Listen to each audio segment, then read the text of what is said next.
नमस्कार दोस्तों। आज मैं आपके लिए एक नई कहानी लेके आई हूँ जिसका नाम है दर्पण से सीख। तो चलो कहानी स्टार्ट करते हैं। पुराने जमाने की बात है। एक गुरु अपने शिष्य की सेवा भावना से बहुत प्रभावित हुआ। विद्या पूरी होने के बाद शिष्य को विदा करते समय उन्होंने आशीर्वाद के रूप में उसे एक दिव्य दर्पण भेंट किया जिसमें व्यक्ति के मन के भाव को दर्शाने की क्षमता थी। शिष्य उस दिव्य दर्पण को पाकर बहुत खुश हो उठा। उसने परीक्षा लेने की जल्दबाजी में दर्पण का मुंह सबसे पहले गुरुजी के सामने कर दिया।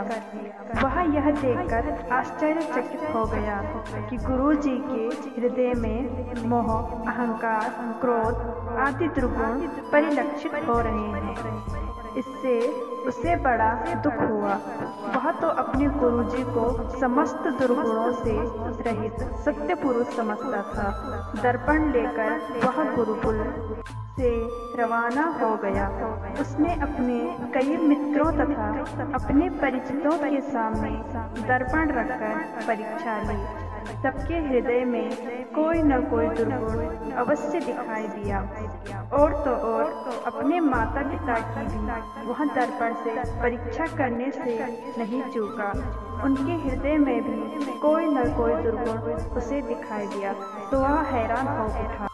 एक दिन वह दर्पण लेकर फिर गुरुकुल पहुंचा। उसने गुरुजी से प्रेम पूर्वक कहा, गुरुदेव जी, मैंने आपके दिए दर्पण की मदद से देखा कि सबके दिलों में नाना प्रकार के दोष हैं। तब गुरुजी ने दर्पण का रुख शिष्य की ओर कर दिया।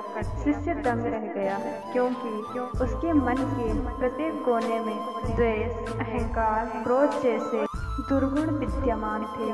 गुरुजी बोले, वत्स, यह दर्पण मैंने तुम्हें अपने दुर्गुण देखकर जीवन में सुधार लाने के लिए दिया था, दूसरों के दुर्गुण देखने के लिए नहीं।